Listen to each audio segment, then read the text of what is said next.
Video में बात करेंगे खेसारी लाल यादव के एक बहुत ही बेहतरीन अपडेट के बारे में और साथ ही बताएंगे कि खेसारी लाल यादव के अपकमिंग सॉन्ग गाने के बारे में। तो वीडियो के लास्ट तक आप लोग जरूर बने रहे, वीडियो बहुत ही खास होने वाली है। अगर हमारे चैनल पे आप नए हो तो हमारे चैनल की जरूर सब्सक्राइब कीजिए, क्योंकि भोजपुरी का हर अपडेट सबसे पहले हमारे चैनल पे आता है। दोस्तों वीडियो में आगे बढ़ने से पहले मैं ये बता देना चाहता हूँ कि खेसारी लाल यादव लाइव आए थे और लाइव आकर अपने छठ पूजा के शुभ अवसर पर प्रोग्राम होने वाला है हैदराबाद में, जिसके बारे में बताए हैं, जो कि 20 नवंबर को आप लोगों के बीच आ रहे हैं हैदराबाद में। तो जाकर आप लोग जरूर मिलिएगा खेसारी लाल यादव से, जो कि खेसारी लाल यादव और साथ में अक्षरा सिंह आ रहे हैं स्टेज शो करने के लिए। और साथ ही बता देना चाहता हूँ दोस्तों कि खेसारी लाल यादव के छठ पूजा को लेकर बहुत ही कंफ्यूज थे लोग कि आखिर आएगा कि नहीं। तो फाइनली दोस्तों खेसारी लाल यादव लाइव आकर कंफर्म कर दिए थे कि छठ गाना आएगा, तो बहुत ही जल्द आप लोग के देखने के लिए मिलेगा, जो कि एक पोस्ट करते हुए लिखे हैं खेसारी लाल यादव के टीम फोटो के साथ कि छठ गाने का तैयारी चल रहा है, बहुत ही जल्द आप लोग के सुनने के लिए मिलेगा। तो हो सकता है कुछ ही दिन में आप लोग के बहुत ही जल्द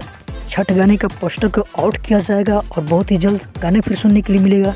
तो भाई लोग जब तक टुनटुन यादव के गाना सुनिए, जो कि बहुत ही एक बेहतरीन सॉन्ग अभी धमाल मचा रहा है यूट्यूब पे, जिस गाने का टाइटल है मेकअप फाइल छोड़ा। तो फिलहाल के लिए अपडेट था, मिलते हैं किसी न अपडेट के साथ बहुत ही जल्द। अगर हमारे चैनल पे आप नए हो तो हमारे चैनल के जरूर सब्सक्राइब कर लीजिए, क्योंकि भोजपुरी का हर अपडेट सबसे पहले हमारे चैनल पे आता है। जब तक के लिए जय हिंद, जय भोजपुरी।